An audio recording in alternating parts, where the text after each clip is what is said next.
Hello everyone, this is Satpal and you are watching option seller. और आज के इस वीडियो में हम बात करेंगे स्टॉक ऑप्शंस की कि क्या आपको स्टॉक ऑप्शंस को ट्रेड करना चाहिए या नहीं, और अगर आप इंडियन मार्केट में स्टॉक ऑप्शंस को ट्रेड करते हो तो आपको यहाँ पे किस तरह की प्रॉब्लम्स फेस करनी पड़ सकती हैं, यहाँ पे आपको क्या दिक्कत आ सकती है। तो आज के इस वीडियो में बेसिकली मैं आपको ये बताऊंगा कि इंडियन मार्केट में अगर आप स्टॉक ऑप्शंस को ट्रेड करते हो तो आपके सामने क्या दिक्कत है और क्यों आपको यहाँ पे स्टॉक ऑप्शंस को ट्रेड नहीं करना चाहिए। तो चलिए इस वीडियो को शुरू करते हैं। देखिए, मैं स्टॉक ऑप्शंस का कोई बहुत बड़ा फैन नहीं हूं और मैं आपको भी यही रेकमेंड करूंगा कि अगर आप बिगिनर हो तो आप स्टॉक ऑप्शंस की तरफ मत जाइए। हाँ, अगर आप एक्सपीरियंस ट्रेडर हो, आपको काफी टाइम हो गया मार्केट में, तो आप स्टॉक ऑप्शंस को ट्रेड कर सकते हो। अगर मैं मेरा पर्सनल बताऊं तो मैं बहुत एक्टिवली तो स्टॉक ऑप्शंस को ट्रेड नहीं करता हूं, लेकिन हाँ, कभी कभी जब मौके बनते हैं तो मैं स्टॉक ऑप्शंस में भी ट्रेड करता हूं। लेकिन आपको स्टॉक ऑप्शंस में ट्रेड क्यों नहीं करना चाहिए, उसके 4 बड़े रीजन है और ये रीजन 1 बाय 1 करके आज मैं आपके साथ शेयर करूंगा। तो देखिए, सबसे बड़ा रीजन है वो ये है कि यहाँ पे लिक्विडिटी बहुत बड़ी प्रॉब्लम है।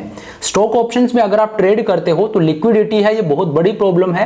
करंट मंथ में तो फिर भी लिक्विडिटी होती है, लेकिन अगर आप नेक्स्ट मंथ या फार मंथ में ट्रेड करना चाहते हो तो वहां पे आपको लिक्विडिटी नहीं मिलेगी। कुछ स्टॉक्स हैं जहां पे आपको लिक्विडिटी अच्छी खासी मिलेगी, लेकिन बहुत ज्यादा स्टॉक्स हैं जहां पे लिक्विडिटी अच्छी नहीं है। तो स्टॉक ऑप्शन में सबसे बड़ी जो दिक्कत है वो लिक्विडिटी की है, यहाँ पे लिक्विडिटी नहीं है। अब क्योंकि लिक्विडिटी बहुत ज्यादा नहीं है तो अब आपके साथ कुछ रिस्ट्रिक्शंस ऐड हो गई हैं।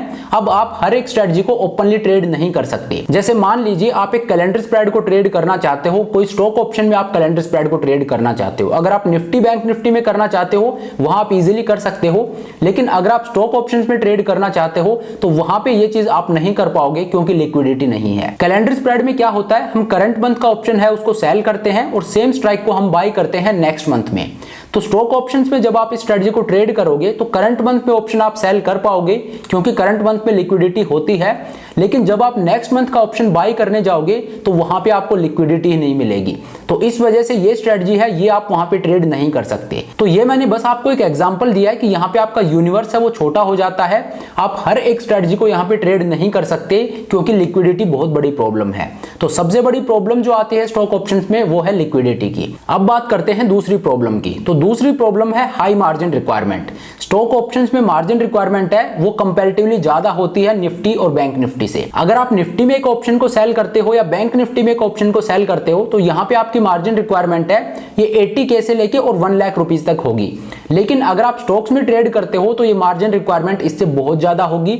यहाँ पे आपकी मार्जिन रिक्वायरमेंट है वो काफी ज्यादा होती है। और इसके साथ एक रिस्क और ऐड हो जाता है, अगर आप अपनी पोजीशन को एक्सपायरी डे तक कैरी करते हो तो लास्ट वीक ऑफ एक्सपायरी में आपकी जो मार्जिन रिक्वायरमेंट है वो ड्रास्टिकली ऊपर जाती है। लास्ट वीक में ये रिक्वायरमेंट और ज्यादा बढ़ जाती है। तो दूसरी प्रॉब्लम जो स्टॉक ऑप्शंस के साथ आती है वो ये है कि यहाँ पे मार्जिन रिक्वायरमेंट है वो काफी ज्यादा होती है। चलिए तो अब थर्ड पॉइंट पे चलते हैं। तीसरी प्रॉब्लम जो आपको स्टॉक ऑप्शंस में देखने को मिलेगी वो ये कि यहाँ पे वीकली ऑप्शंस नहीं है। जैसा कि मैंने आपको बताया कि यहाँ पे मार्जिन रिक्वायरमेंट होती है वो बहुत ज्यादा होती है। तो मार्जिन बेनिफिट लेने के लिए हम निफ्टी और बैंक निफ्टी में क्या करते हैं, वीकली ऑप्शंस को यूज करते हैं। मान लीजिए मैंने कोई कॉल ऑप्शन सेल कर रखा है निफ्टी में, तो मेरी मार्जिन रिक्वायरमेंट वहां पे 1 लाख रुपए लगी है। तो अब मुझे मार्जिन रिक्वायरमेंट कम करनी है तो मैं क्या कर सकता हूं, मैं वीकली ऑप्शंस को बाय कर लूंगा। मैं 1-2 रुपए खर्च करके और एक वीकली ऑप्शंस को बाय कर लूंगा। इससे क्या होगा, जो कॉल ऑप्शन मैंने सेल कर रखा है उसके अगेंस्ट मैंने एक हेज बाय कर लिया है वीकली ऑप्शंस में। और इसके लिए मैंने पैसा कितना खर्च किया, 1 से 2 रुपए मैंने खर्च करके और ये प्रोटेक्शन बाय कर लिया है। अब 1-2 रुपए खर्च करके और मुझे क्या बेनिफिट मिल रहा है, मुझे मार्जिन बेनिफिट लगेगा।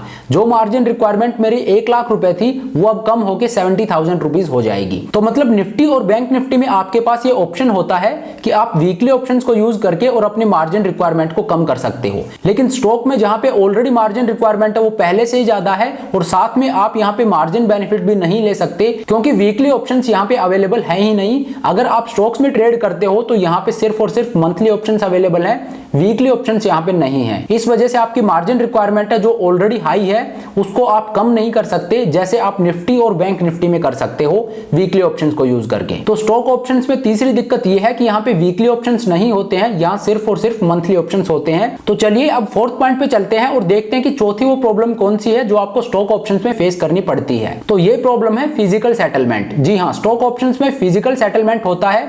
जैसे निफ्टी और बैंक निफ्टी है, यहाँ पे फिजिकल सेटलमेंट नहीं होता है, यहाँ पे कैश सेटलमेंट होता है। लेकिन स्टॉक ऑप्शंस में फिजिकल सेटलमेंट होता है और फिजिकल सेटलमेंट का मतलब क्या हुआ, अगर आपको स्टॉक असाइन हुए हैं एक्सपायरी डे पे तो आपको डिलीवरी लेनी पड़ेगी। डिलीवरी लेनी पड़ेगी इसका मतलब क्या हुआ, आपके पास उतना पैसा होना चाहिए उस स्टॉक को परचेज करने का। इसको आप ऐसे समझिए, मान लीजिए आप निफ्टी में कोई ऑप्शन बाई करते हो और आपका ये ऑप्शन जो आपने बाई किया है ये इन द मनी एक्सपायर होता है, तो अगर ये 100 पॉइंट से इन द मनी एक्सपायर होता है दैट मींस आपको 5000 रुपीज का प्रॉफिट होगा। तो अब आपको एक्सपायरी डे वाले दिन 5000 रुपीज का प्रॉफिट हो गया है और ये प्रॉफिट कैसे हुआ है, कैश में, क्योंकि निफ्टी में कैश सेटलमेंट होता है। लेकिन अगर आप एक स्टॉक को ट्रेड करते हो, मान लीजिए आप कोई स्टॉक को ट्रेड कर रहे हो, आपने एक ऑप्शन को बाई कर रखा है, अब ये option in the money expire हो गया, 100 पॉइंट से इन द मनी एक्सपायर हुआ है, तो अब क्या होगा, यहां पे आपको 100 रुपीज का प्रॉफिट हो रहा है। जब आप ऑप्शन को बाई करते हो इसका मतलब क्या हुआ, आप एक राइट को बाई कर रहे हो कि मैं इस स्टॉक को इस प्राइस पर खरीदूंगा। कॉल ऑप्शन को बाई करने का मतलब ये होता है कि मैं एक राइट को बाई कर रहा हूं कि मैं इस स्टॉक को इस प्राइस पर बाई करूंगा जिस स्ट्राइक प्राइस का आपने कॉल ऑप्शन बाई किया है उस पर। तो अब यहां पे आप देखिए आपके लिए प्रॉफिटेबल सिचुएशन है कि आपने एक कॉल ऑप्शन बाई किया और मार्केट ऊपर चला गया। तो अब आप देखिए वैसे तो ये आपके लिए एक प्रॉफिटेबल सिचुएशन है कि आपने कॉल ऑप्शन बाई किया और उसके बाद मार्केट ऊपर चला गया।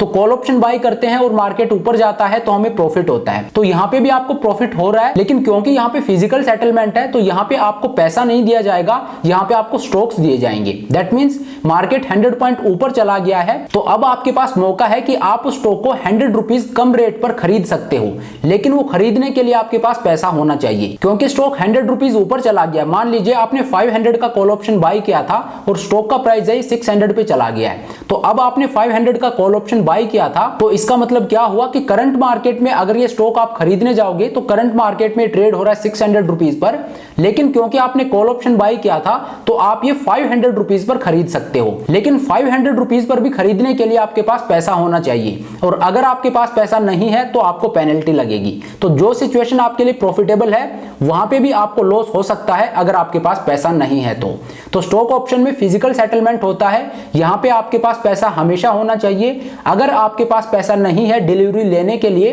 तो आपको हैवी पेनल्टीज देनी पड़ सकती हैं। जबकि निफ्टी और बैंक निफ्टी में ऐसी कोई दिक्कत नहीं है, यहां पे अगर option in the money expire होता है तो आपको कोई डिलीवरी लेने की जरूरत नहीं है, आपका प्रॉफिट आपके अकाउंट में डायरेक्टली आ जाएगा क्योंकि यहां पे कैश सेटलमेंट होता है। तो चलिए ये है वो दिक्कत जो स्टॉक ऑप्शंस में आती हैं। अगर आप एक बिगिनर हो तो मैं आपको स्ट्रांगली बोलूंगा कि आप स्टॉक ऑप्शंस की तरफ मत जाइए, क्योंकि यहाँ पे आपकी कैपिटल है वो भी अच्छी खासी होनी चाहिए, और यहाँ पे और क्या दिक्कत आती है वो भी मैंने आपको बता दी। तो स्टॉक ऑप्शंस में जो दिक्कत है वो मैं एक बार फिर से रिपीट कर देता हूं। सबसे बड़ी दिक्कत यह है कि यहाँ पे लिक्विडिटी है वो कम होती है।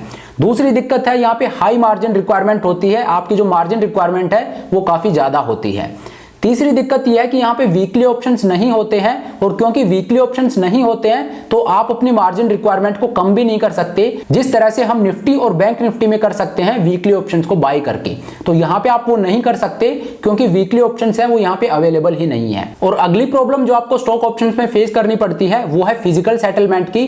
स्टॉक ऑप्शंस में फिजिकल सेटलमेंट होता है, जिस तरह से निफ्टी और बैंक निफ्टी में कैश सेटलमेंट होता है ऐसे स्टॉक्स में फिजिकल सेटलमेंट होता है। दैट मीन्स अगर आपको स्टॉक्स असाइन हो गए हैं तो फिर आपके पास पैसा होना चाहिए स्टॉक्स को बाई करने के लिए, डिलीवरी लेने के लिए आपके पास पैसा होना चाहिए, और अगर आपके पास पैसा नहीं है आपको पेनल्टी लगेगी और आपको नुकसान होगा। तो अगर आप इंडियन मार्केट में स्टॉक ऑप्शंस में ट्रेड करना चाहते हो तो ये दिक्कतें जो आपको फेस करनी पड़ सकती हैं। तो चलिए अब इस वीडियो को यहीं पे खत्म करते हैं। Thank you so much for watching the video. I hope ये वीडियो आपको पसंद आया होगा, आज आपने कुछ नया सीखा होगा। अगर वीडियो अच्छा लगा तो मेक श्योर आप वीडियो को लाइक करें, चैनल को सब्सक्राइब करें। This is Satpal signing off.